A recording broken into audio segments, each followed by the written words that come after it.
Instituto Nacional de Antropología e Historia. Secretaría de Cultura. Gobierno de México.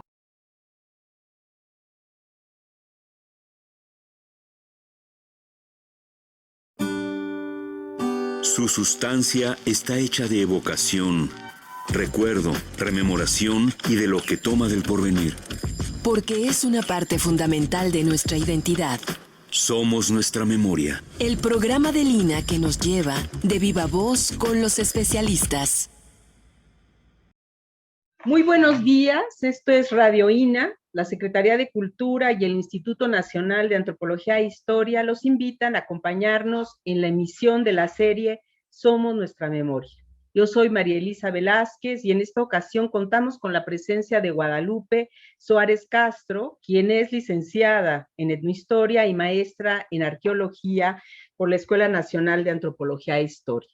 Es un gusto que esté con nosotros Guadalupe Suárez, y vamos a hablar de un tema fascinante, otro de los temas tan importantes que trabaja el Instituto Nacional de Antropología e Historia, ahora de la Dirección de Etnohistoria.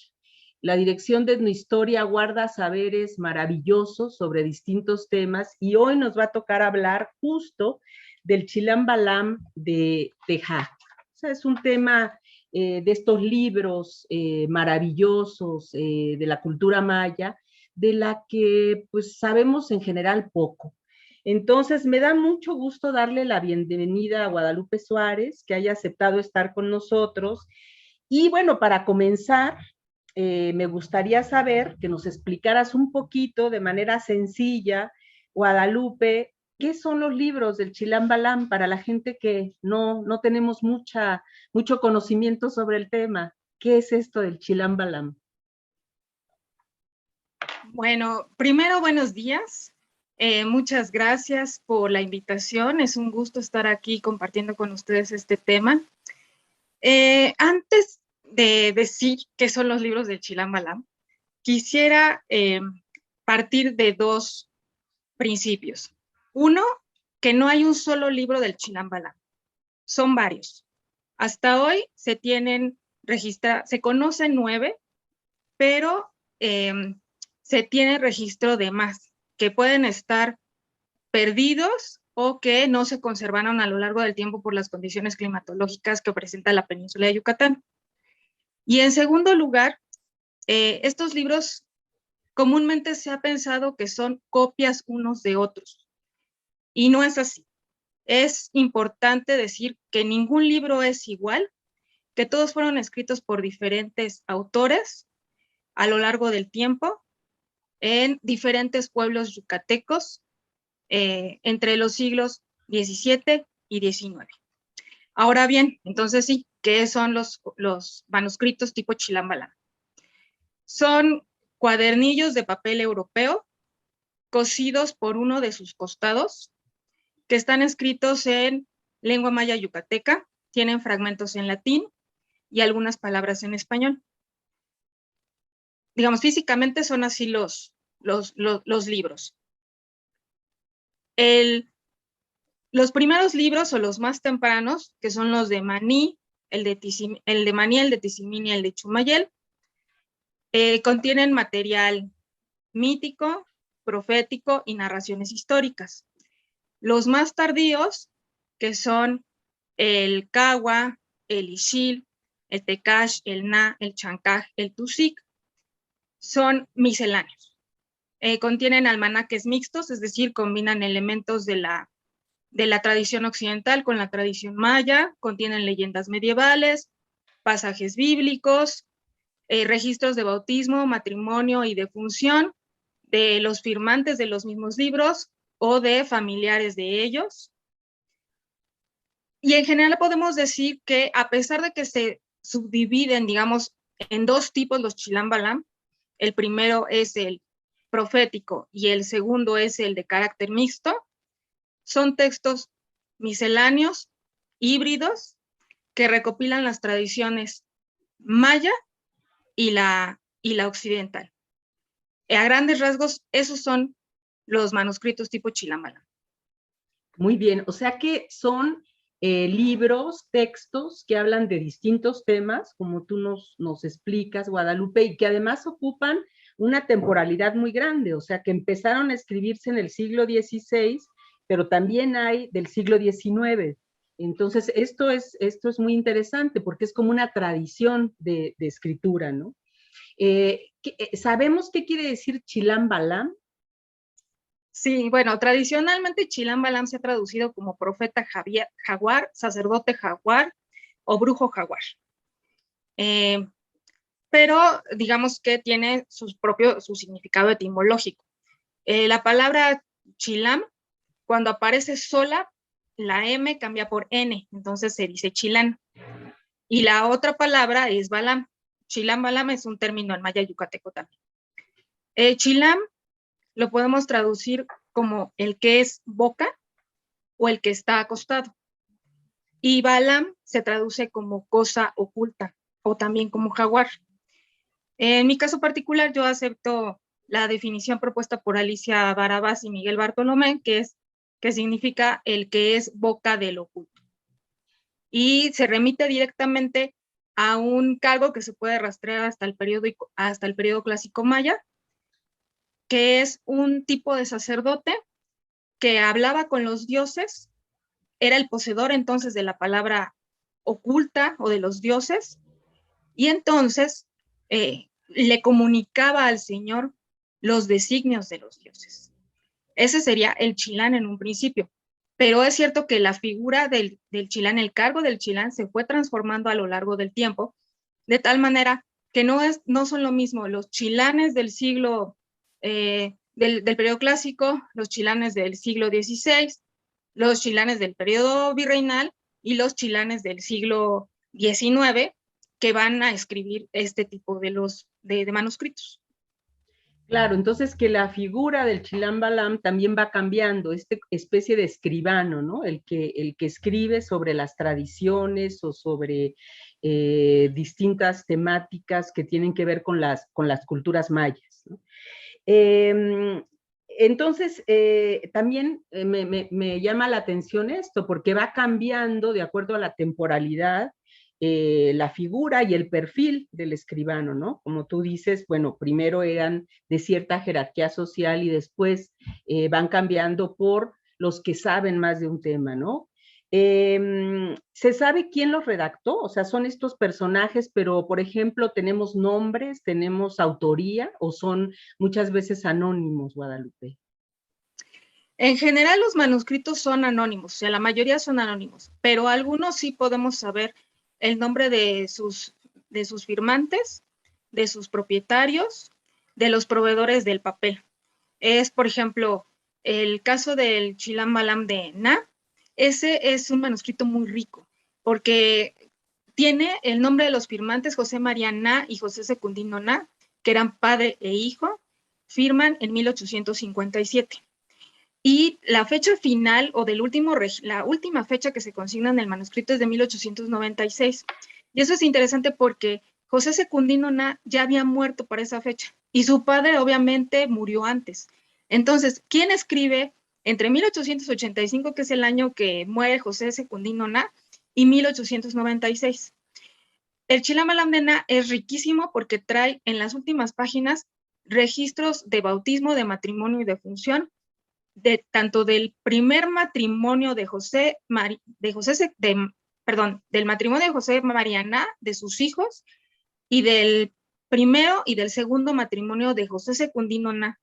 Entonces, es posible que haya sido un hijo varón del segundo matrimonio de José Secundino Na, que era José Joaquín Na, el tercer firmante del Chilam Balam. Pero claro que eso se descubre solamente a través de las interpretaciones, primero de transcribir los manuscritos, de leer los manuscritos, de comparar los registros que tienen con los registros parroquiales y los registros del registro civil, porque para ese momento ya había el naciente registro civil, y construir las genealogías y entonces sí, revisar, por ejemplo, quiénes sabían leer y quiénes sabían escribir, porque ellos se dicen labradores, pero resulta ser que en los censos de mediados del siglo XIX, finales del siglo XIX, La familia Ana se caracteriza porque eran de las pocas familias del pueblo de Teabo, en este caso la localidad donde fue registrado, donde fue redactado ese Chilam-Balam de Na, que sabían leer y escribir.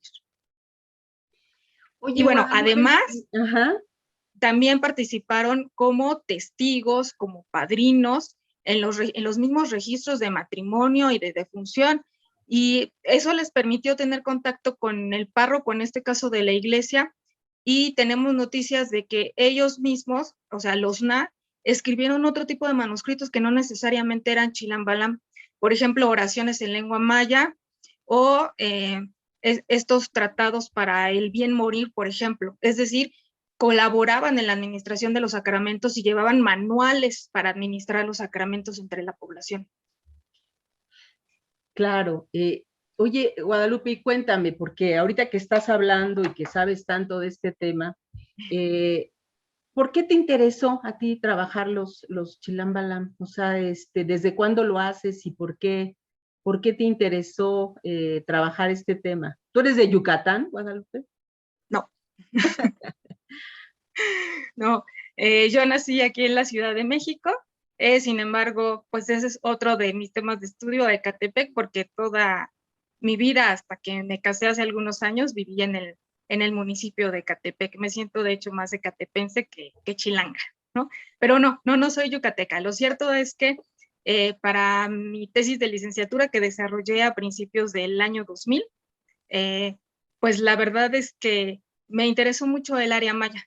Me interesó mucho las fiestas patronales, los bienes de comunidad, pero particularmente en una región que son los llamados pueblos de la sierra o la región PUC, como se le conoce.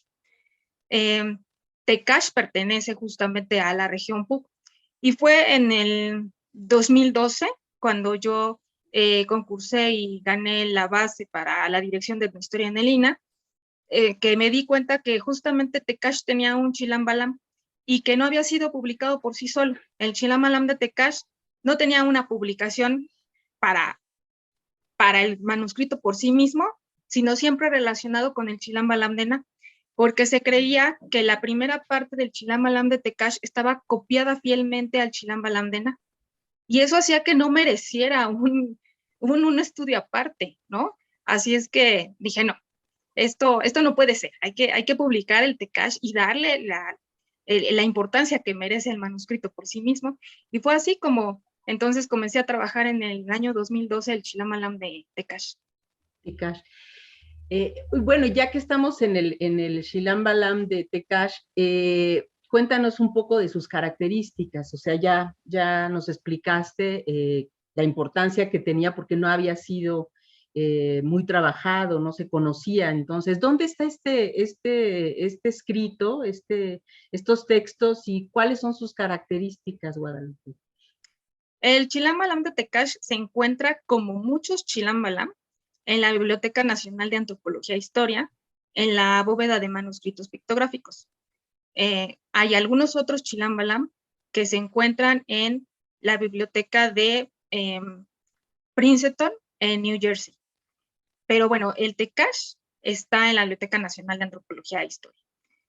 Es un manuscrito anónimo, ahí sí, de plano no se conoce el nombre del autor, no está registrado. La fecha, la única fecha que se consigna en el manuscrito es el 14 de abril de 1833. Es decir, es cierto, es muy, muy cercano en fechas a la redacción del Chilam-Balam de Na, y también es cierto que fue utilizado seguramente por los firmantes del Chilam-Balam de Na para que ellos redactaran su manuscrito.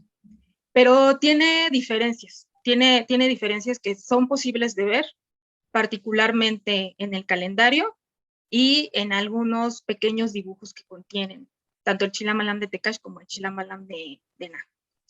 El Chilam-Balam de Tecash es un manuscrito que, digamos, a grandes rasgos lo podemos dividir en tres partes. La primera parte, que es de los folios 1 a 11, de las páginas 1 a 11, tienen un calendario. Enero, esa página de enero está perdida, pero de febrero a diciembre sí lo tenemos. Se presenta en forma de tabla. digamos, febrero, 28 días es el título y tiene 3 columnas. En la primera columna vienen si es un día bueno o un día malo según el calendario maya. En la segunda columna viene el número del día en arábigo, 1, y el nombre del santo. O sea, por ejemplo, el 2 de febrero, 2. La purificación de Nuestra Señora, que es Nuestra Señora, bueno, el día de la Candelaria, la Virgen de la Candelaria. En esa misma columna se registra el inicio del mes del calendario maya civil, que es el Hab. Por ejemplo, el 16 de agosto es el inicio tradicionalmente del calendario maya, como lo planteó Radiego de Landa, entonces es el mes Pop. Y en la tercera columna vienen los días que corresponden del calendario católico con los días del calendario maya ritual, el Solquín, que era el calendario de 260 días.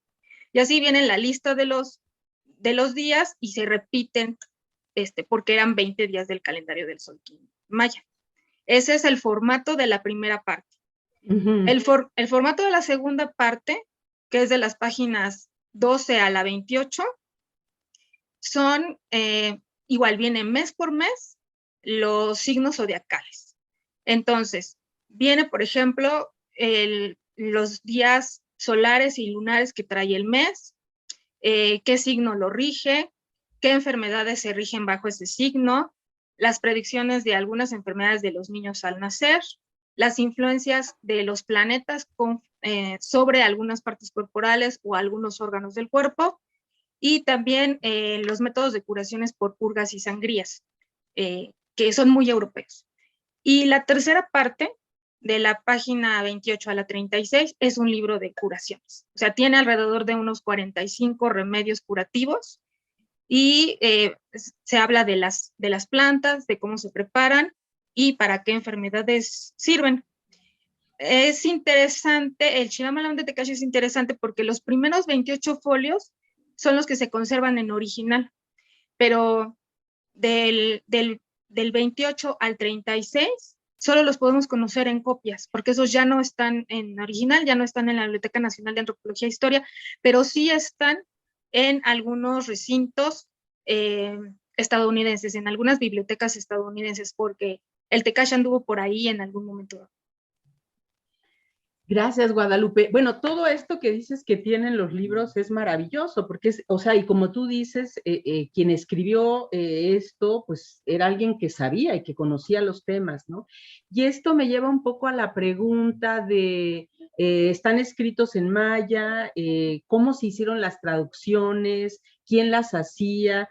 Como un poco la historia de estos libros, de estos documentos, porque además con esto que nos decías de que uno está en Princeton y otro está en la biblioteca, parece que muchos vivieron como muchas historias que se fueron perdiendo, que luego se volvieron a encontrar. Háblanos un poquito de esto, Guadalupe.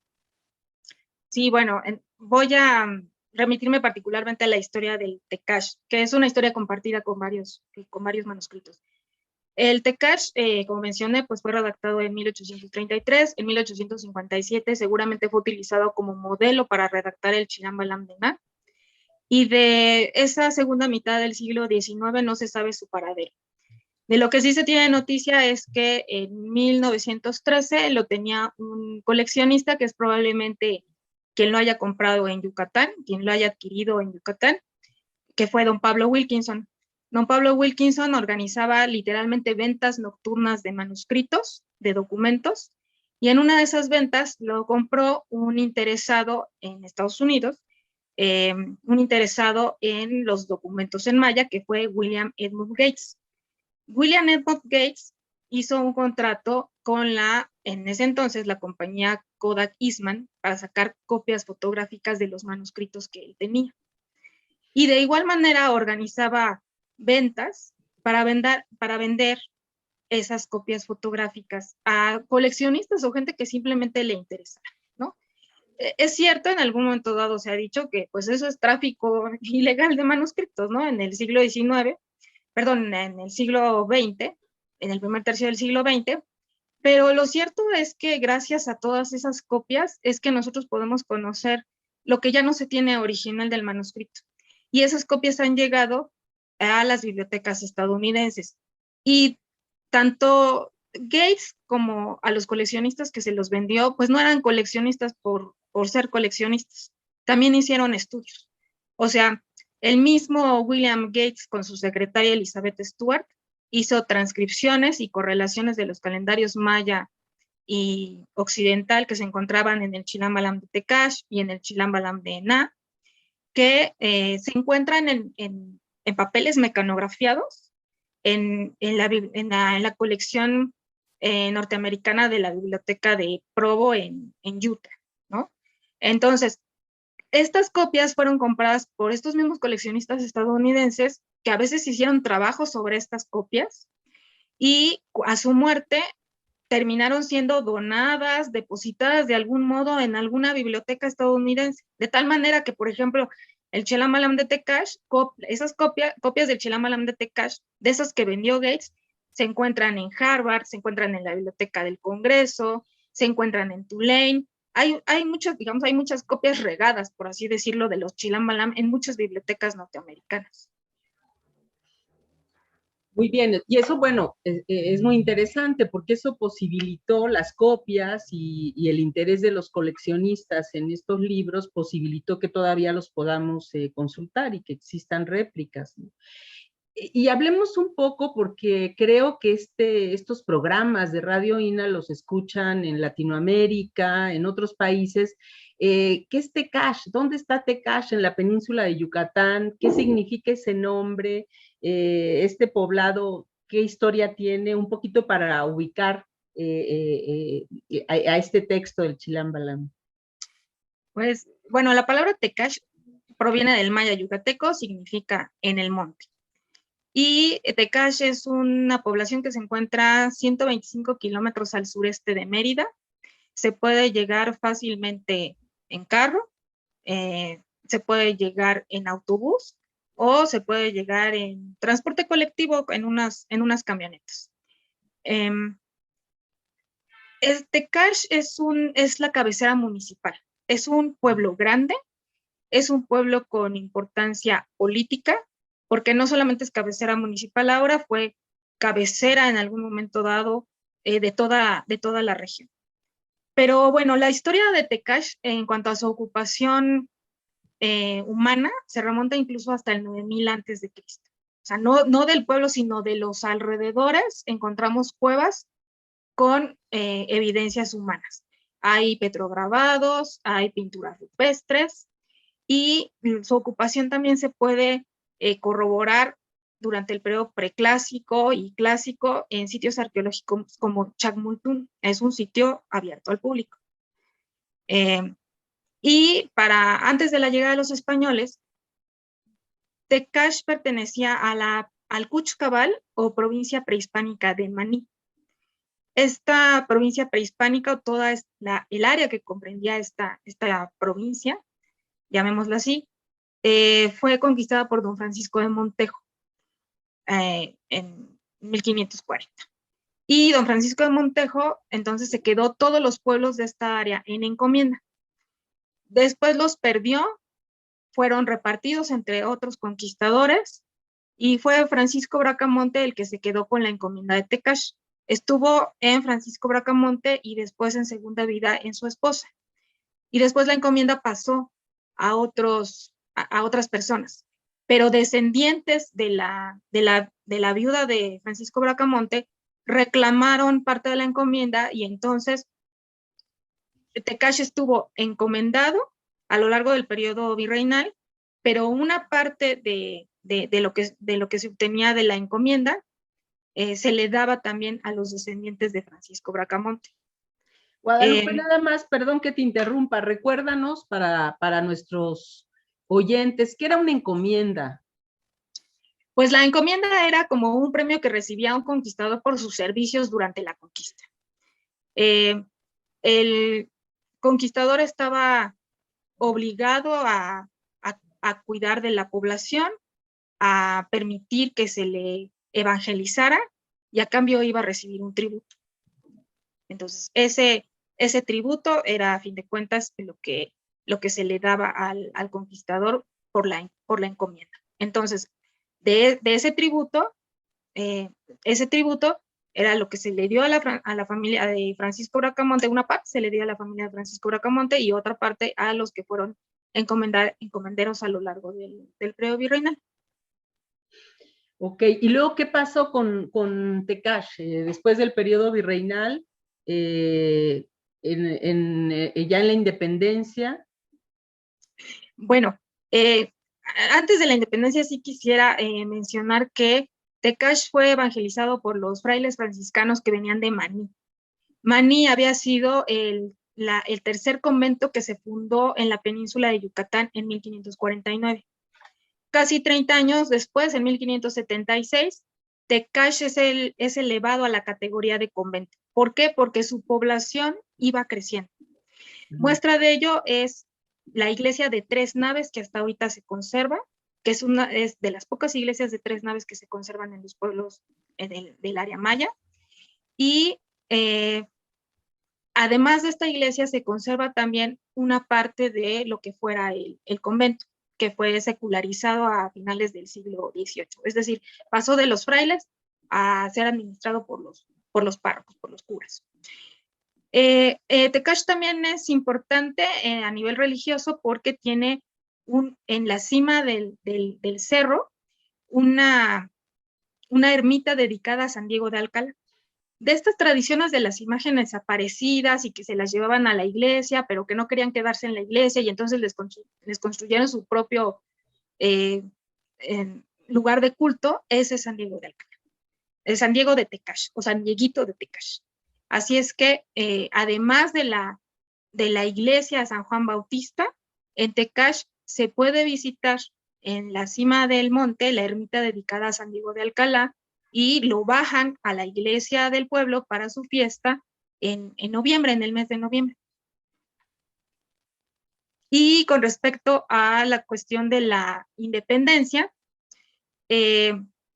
bueno, es interesante ver cómo Tecash, pues generalmente se dedicaba, bueno, era un pueblo que se dedicaba pues a la producción de maíz, de semillas en general, ¿no?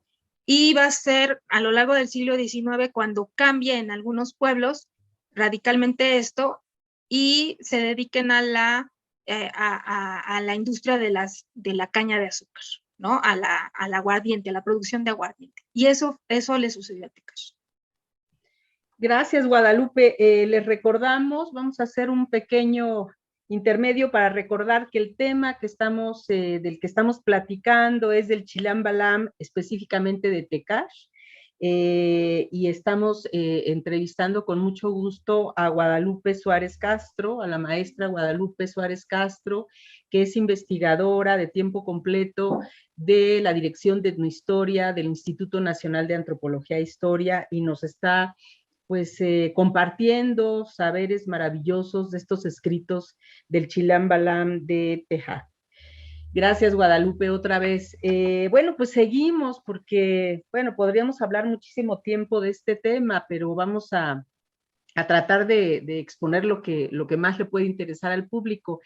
Decíamos que está escrito, nos decías tú que está escrito en maya, pero también tiene otras partes. Estas traducciones, estaba leyendo, pueden ser complicadas, ¿no? Si nos pudieras hablar un poquito de esto.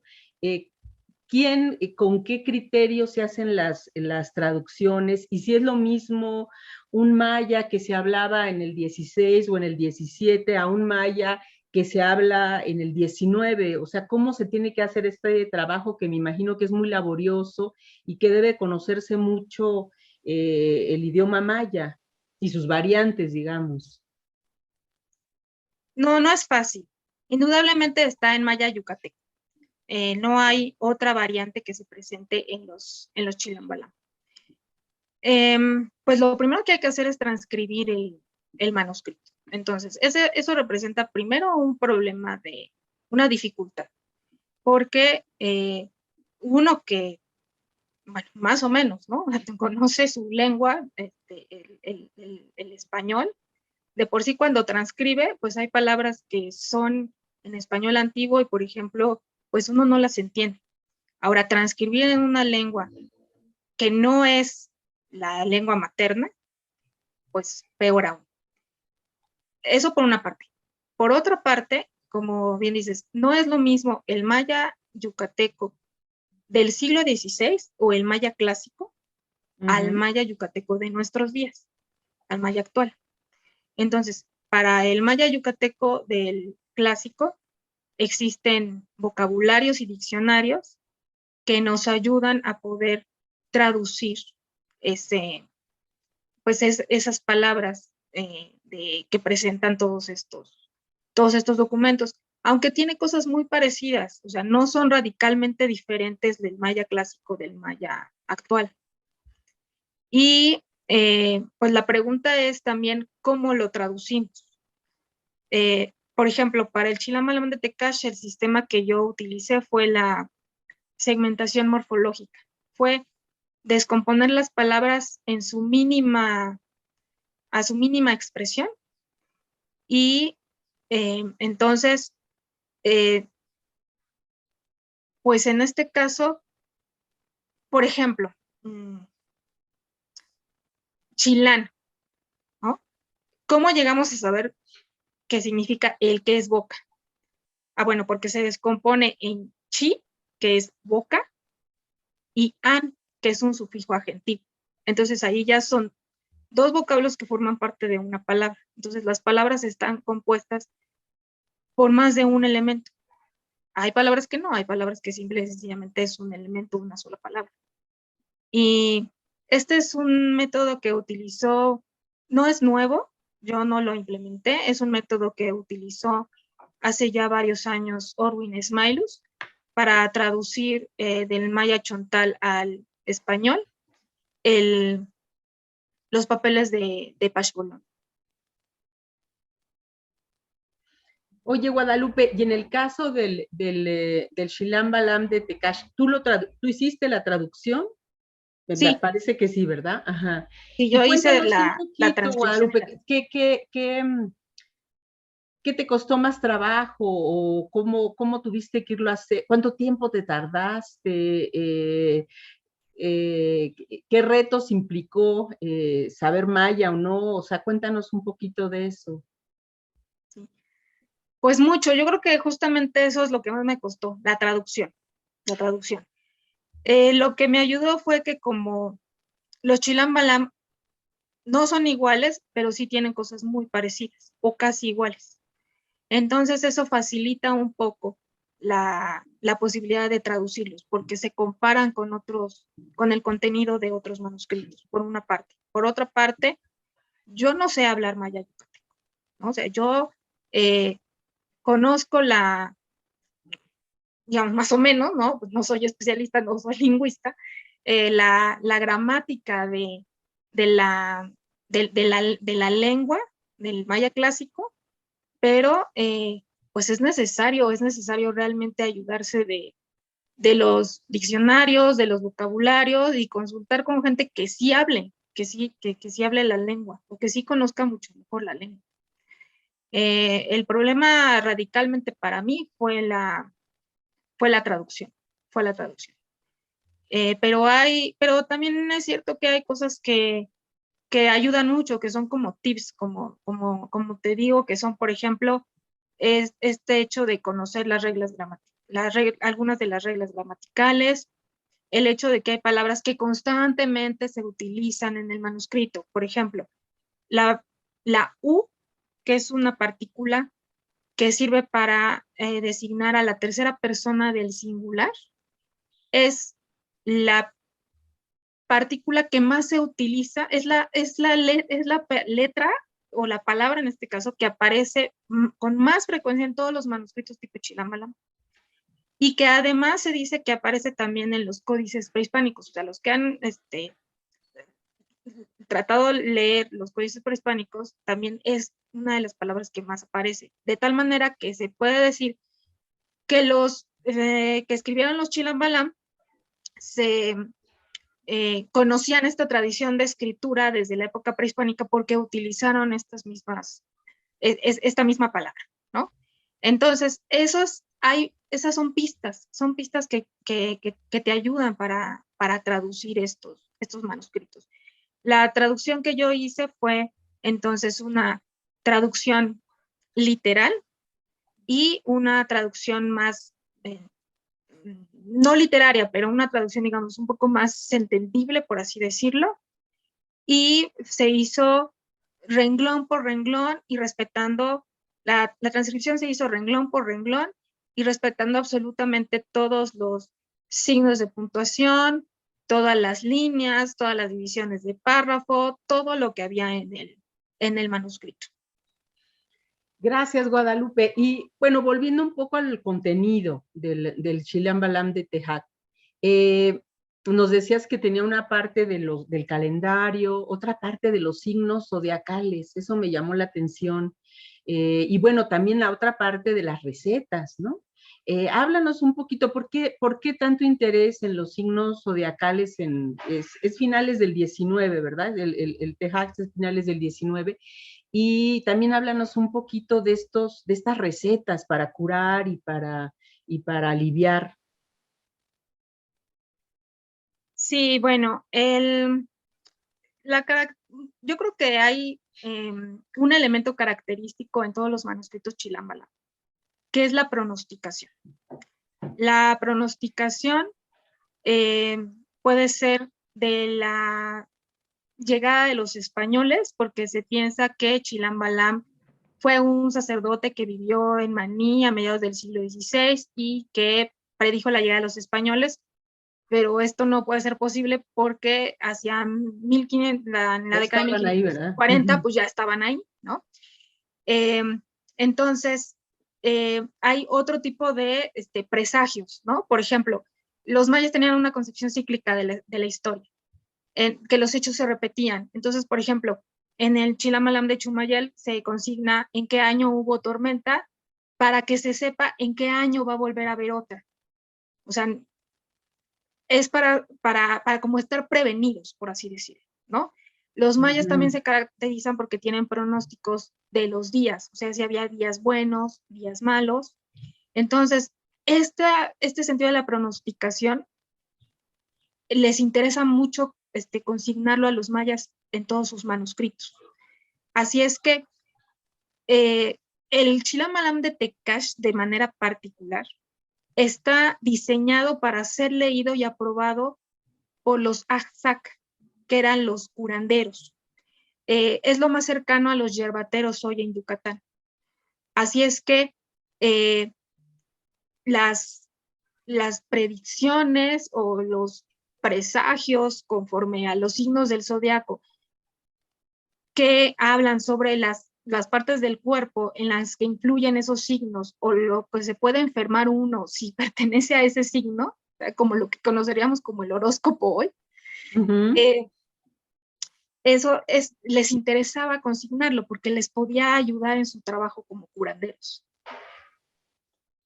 Y entonces encontramos, por ejemplo, es bien interesante esto, que hay Chilambalam, el Ixil y el Cawa, donde se encuentran dibujos de los signos del zodiaco. Son preciosos porque son dibujos a color, hechos por los mismos mayas, pero, por ejemplo, en el Tecash no encontramos estos dibujos en los signos del zodiaco. Encontramos otros pequeñitos dibujos o encontramos referencias a figuras, pero no hay dibujos. Entonces, esto enriquece algunos manuscritos del Chilambalam que sí presentan este tipo de ilustraciones. Y Guadalupe, estaba pensando en esto del calendario y de lo que había que recordar y que era cíclico. Hoy en día hay movimientos, ¿no? Que un poco respaldan esta idea de que tenemos un calendario, una vida con relación a este ciclo, digamos, circular. ¿Qué opinión tienes tú de eso, si tienes alguna? Pues yo particularmente no es algo que me haya dedicado a trabajar, no soy especialista en eso. Sí preferiría reservarme mi opinión para no dar algo errado. Claro.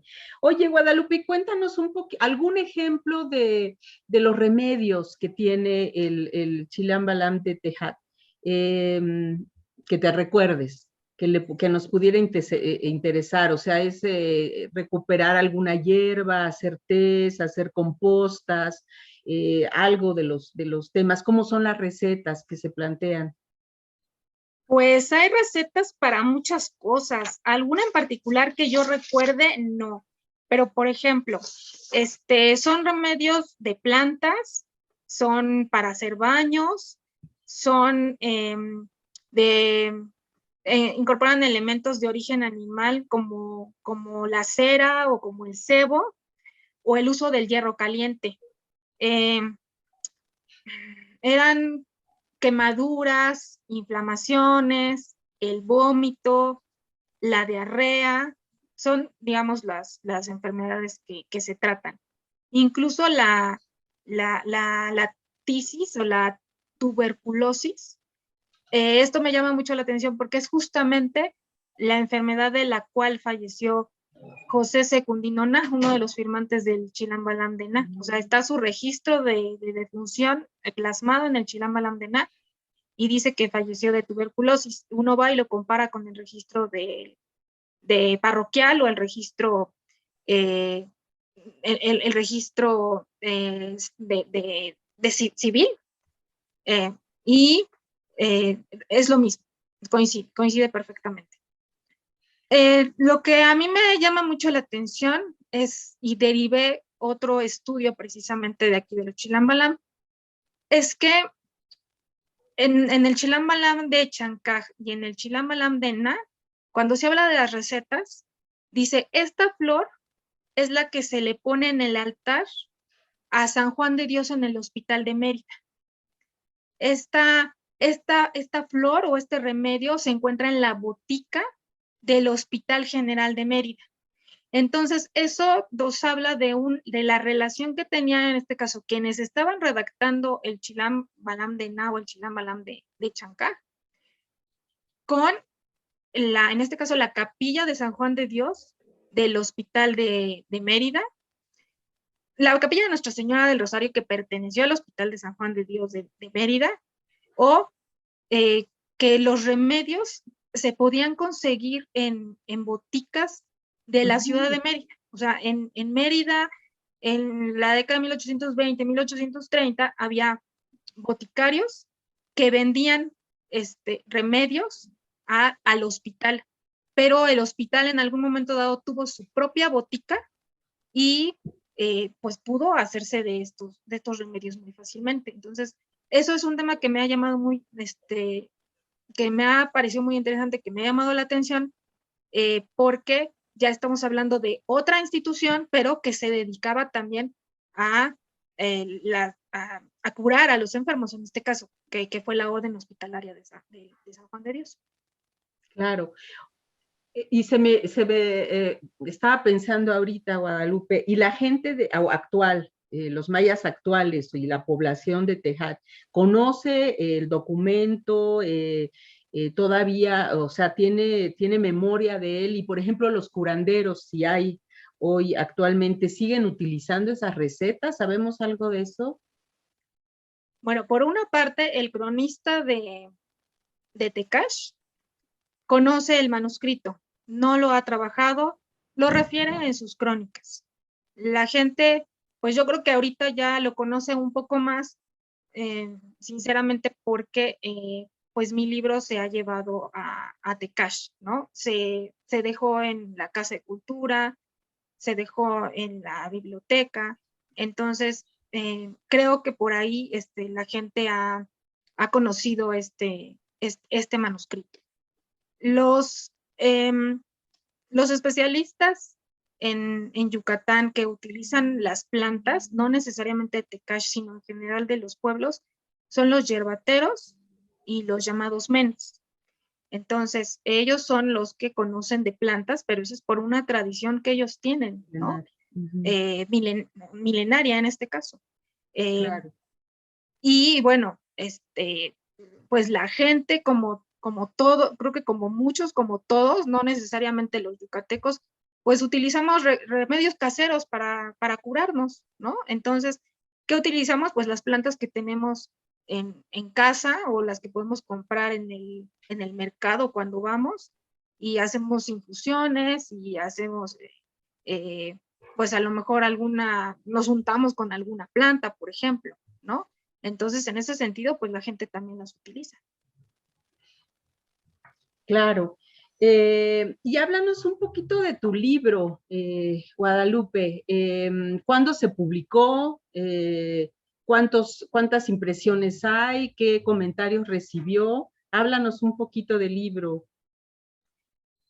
Pues bueno, empezamos por decir que este estudio comenzó en el año 2012 y se terminó por ahí, digamos, el libro redactado se terminó en 2015, y en lo que sufrió los procesos de revisión y de publicación, aún se publicó en impreso.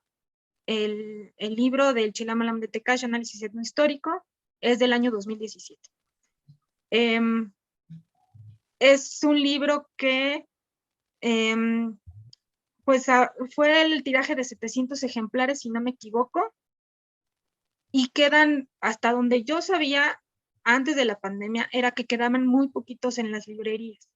O sea, uno llegaba y preguntaba en las ferias de libro y ya era un poquito complicado conseguirlo. No sé cuántos se retiraron de librerías de provincias, se llevaron a la bodega y ahora vuelven a estar distribuidos en las librerías de Lina. Sinceramente, sé que son pocos ejemplares, pero tampoco me he dado a la tarea de preguntar cuántos quedan. Claro.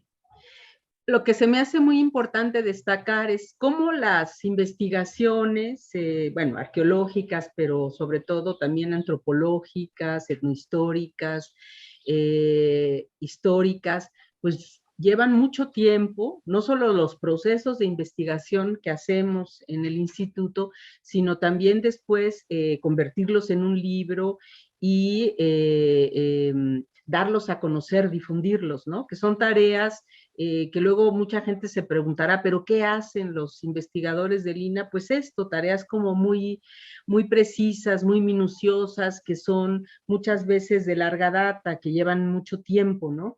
Entonces, pero lo valioso que pueden ser estos documentos que a veces, como el caso del Chilambalam de Tejac, pues habían permanecido un poco sin trabajar, sin darlos a conocer. Estamos pensando en digitalizar este libro. Guadalupe, ¿ya está digitalizado? Pues la Mediateca tiene libros digitalizados. Creo que no tenía el Chilambalam de Tecash digitalizado. Lo que sí se puede encontrar digitalizado es el manuscrito original. Ese sí está disponible en la Mediateca, como los Chilambalam que conserva la Biblioteca Nacional de Antropología e Historia. Ah, muy bien. Entonces la gente que... Perdón, porque, por ejemplo, el libro, pues viene en blanco y negro. Entonces, las pocas imágenes del manuscrito que vienen a lo largo del libro no son sí son nítidas, pero bueno, no es lo mismo ver las copias en blanco y negro que las imágenes a color. Así es que anexo al libro viene un CD con todas las copias de las imágenes digitales del manuscrito, tanto las que están en la Biblioteca Nacional de Antropología como las no originales, las copias, que se solicitó el permiso a la Biblioteca de Harvard para poder publicarlas. Entonces, por ejemplo, si uno compra el libro, pues tiene el disco, pero si el libro llega a estar disponible en la Mediateca, pues solamente va a ser el texto. El manuscrito se puede consultar en la misma Mediateca. De acuerdo, entonces los interesados pueden consultar el manuscrito en la Mediateca y también pueden ver tu libro. ¿Qué otra bibliografía recomendarías para los que estemos interesados en general en los Chilambalam, Guadalupe? Pues hay una, digamos, una cosa muy sencillita, es una revista de arqueología mexicana que salió a principios del año 2020. Se las voy a mostrar en pantalla porque aquí la tengo a la mano. Ah, ahí la tienes, sí, exactamente. Son los libros del Chilam Balam, es un dossier que se hizo, y entonces viene en general qué son los libros del Chilam Balam. Viene un artículo sobre don Juan Pío Pérez, que es el que compiló justamente el Códice Pérez, o también llamado Chilam Balam de Maní. Viene un artículo sobre unos pasajes bíblicos en el texto del Chilam Balam de Ixil. Viene también, un artículo de mi autoría sobre los firmantes del Chilam Balam de Na. Entonces, creo que para adentrarnos en el estudio de los Chilam Balam es una muy buena opción, una cosa que aún se puede conseguir y es es de fácil lectura. Nos reunieron dos interesados, dos estudiosos de los Chilam Balam, el profesor Bruce Love y la doctora Florencia Escándar, a un grupo de investigadores, y pues nos propusieron a la revista para que hiciéramos un dossier dedicado a los Chilam Balam. Hicimos cada quien nuestro artículo y entonces sí, salió publicada la revista. Muy bien, gracias Guadalupe. ¿Tú crees que ahí, por lo menos en el que tú consultaste, en el libro que tú consultaste, el Chilam Balam, hay alguna predicción para el siglo XXI que tú recuerdes? No, lo que pasa es que no podemos hablar de profecías. Eso es importante porque nos ha quedado mucho la idea de profecías tal como lo concibe la tradición cristiana o la tradición europea. De hecho, por ejemplo, el Chilán en el periodo colonial, para los mayas, pues era el poseedor del conocimiento. Era descendiente de los linajes históricos. Pero, por ejemplo, para los españoles, pues sí había uno bien importante que era el Chilam Balam de Maní, porque según ellos, con su profecía justificaba su intervención y la entrada del cristianismo. Pero lo cierto es que los demás chilanes eran profetas de los demonios, eran revoltosos, era gente que había que castigar, ¿no? O que seguirles juicios inquisitoriales. Entonces, depende cómo se conciba al chilán, es cómo se le interpreta, y entonces es como se piensa justamente en este tipo de manuscritos. O sea, que los manuscritos sean de tipo profético no quiere decir que digan, ay, es que en el año 2000 va a pasar esto. Tal, va a pasar y se va a acabar el mundo. No es así. ¿Cómo es importante también conocer el contexto maya, como decíamos al principio del programa, los contextos temporales, ¿no? Los espacios y los tiempos para comprender estas fuentes, ¿no? Que pertenecen a un momento, a un contexto, a un tiempo y a unas culturas precisas, y que por eso responden a estos momentos, ¿no? Por último, ya tenemos que ir cerrando, Guadalupe, se va volando el tiempo. ¿Por qué es importante que una dirección de etnohistoria trabaje temas como el Chilam Balam? Bien, pues yo creo que esa es una pregunta difícil. Creo que esa es una pregunta difícil. Y que tiene que ver cómo concibe la etnohistoria. ¿Cómo se concibe la etnohistoria? La etnohistoria, yo creo que ahora depende del investigador, es como se define, ¿no? Originalmente se trató a las llamadas sociedades sin historia, ¿no? A los grupos humanos que no tenían escritura y que vivieron antes de la llegada de los españoles. Después, bueno, pues estas sociedades sí tienen escritura. Entonces eran sociedades que habían sido subordinadas o que son sociedades subalternas, ¿no? Ahora se puede estudiar a cualquier sociedad, ¿no? O sea, la etnohistoria no prefiere ni discrimina el estudio de alguna sociedad en particular. Pero lo cierto, hay que decirlo, que la dirección de etnohistoria se ha volcado a estudiar a las sociedades antes de la llegada de los españoles y las sociedades virreinales. Son algunos proyectos los que hay que hacen trabajos de etnografía con sociedades actuales hacia grupos indígenas, ¿no?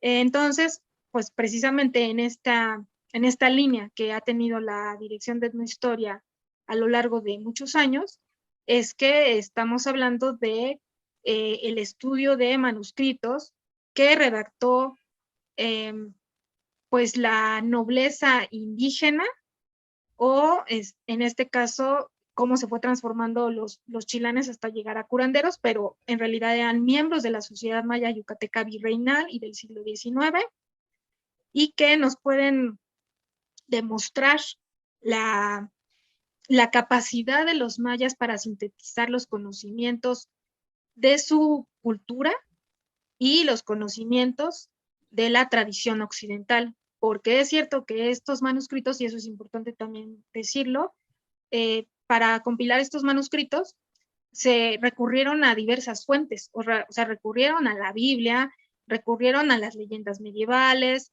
recurrieron a los almanaques europeos, recurrieron a fuentes que para ellos les eran ajenas, ¿no? Y que sin embargo decidieron traducir de manera cultural o traducir culturalmente, asimilar lo que decía en esos almanaques y ponerlo en los chilambalam. Voy a dar un ejemplo para que más o menos se entienda mejor. Por ejemplo, en los repertorios de los tiempos, estos almanaques europeos del siglo XV, para el signo de Capricornio, la figura todos la conocemos hasta la actualidad, pues es una cabra. Entonces, en el chilambalam, si hubieran copiado literalmente, hubieran dicho Capricornio, su figura, una cabra. Y y ellos no dijeron su figura, una cabra, dijeron su figura, un venado. ¿Por qué? Porque el venado era el animal que ellos mejor conocían y que asociaban más con este signo del zodiaco. Entonces, es importante también eso, o sea, no llegaron, revisaron la Biblia y revisaron los almanaques y los copiaron fielmente. O sea, revisaron qué era lo que podían transcribir, qué era lo que les interesaba, qué era lo que les convenía, y entonces sí lo hicieron. Claro, incorporando parte de su interpretación, de su cultura, ¿no, Guadalupe? Su propia cosmovisión. Exactamente. Pues ya vamos a tener que ir cerrando el programa. No sé si quieras agregar algo, Guadalupe, algo que se nos haya quedado, que te dan ganas de expresar antes de irnos. Pues yo creo que para que a la gente le quede un poquito más claro qué son este tipo de manuscritos, particularmente los que fueron redactados ya durante el siglo XIX. Si ustedes conocen, por ejemplo, el calendario de Galván, o ustedes conocen, por ejemplo, el calendario de Espinosa, es el mismo calendario de Galván, pero se publica se publicó en Mérida en el siglo XIX, pues el Chilambalam de Tecash es eso, realmente, es un almanaque, o sea, contiene un calendario con un tipo de predicciones astrológicas o relativas a los ciclos agrícolas, en este caso con el horóscopo, por así decirlo, ¿no? Y un libro de curaciones. Son como libros muy cercanos a ese tipo de publicaciones. Y bueno, creo que de esa manera uno puede ubicar más o menos el contenido de esos libros, que aunque la verdad es que este calendario de Galván, pues ya no mucha gente lo compra, ¿no? O sea, o lo compran la gente ya de avanzada edad, o la gente que crecimos viendo esos calendarios porque los compraban nuestros papás, por ejemplo, ¿no? Pero los Chilamalam se parecen mucho, el Chilamalam de Tecash se parece mucho a ese tipo de textos. Pues muchas gracias, Guadalupe, por compartir los resultados de esta investigación tan interesante sobre el Chilambalam de Tecash. Ya después te invitaremos para que nos hables de tus nuevos proyectos. Muchas gracias. Estamos compartiendo saberes de la Dirección de Etnohistoria del Instituto Nacional de Antropología e Historia. Le damos muchísimas gracias a la maestra Guadalupe Suárez por haber estado con nosotros hoy, y María Elisa Velázquez, a nombre de Radio INA, doy por terminada esta emisión, que fue posible por la generosa participación, decía, de la maestra Guadalupe Suárez. Gracias a nuestros escuchas por su atención y les sugerimos consultar más de nuestra producción a través de radio.ina.gov.mx y de nuestras distintas plataformas digitales en YouTube y en Spotify. En la producción de Radio INA, la Coordinación Nacional de Difusión, a través de la Dirección de Producción Audiovisual con Ana Galicia, y la Subdirección de Radio INA con Gabriela Marantes, realización y grabación Evaníbaldo Morales, edición Rubén Martínez, apoyo Marta Ramírez, Paula Abedoy y Jerónimo Cuevas. Hasta la próxima. Gracias. Las opiniones y comentarios aquí expresados son de entera responsabilidad de quienes proporcionan la información y no representan necesariamente las opiniones de Radio INA ni comprometen el pensamiento editorial del Instituto Nacional de Antropología e Historia. Instituto Nacional de Antropología e Historia. Secretaría de Cultura.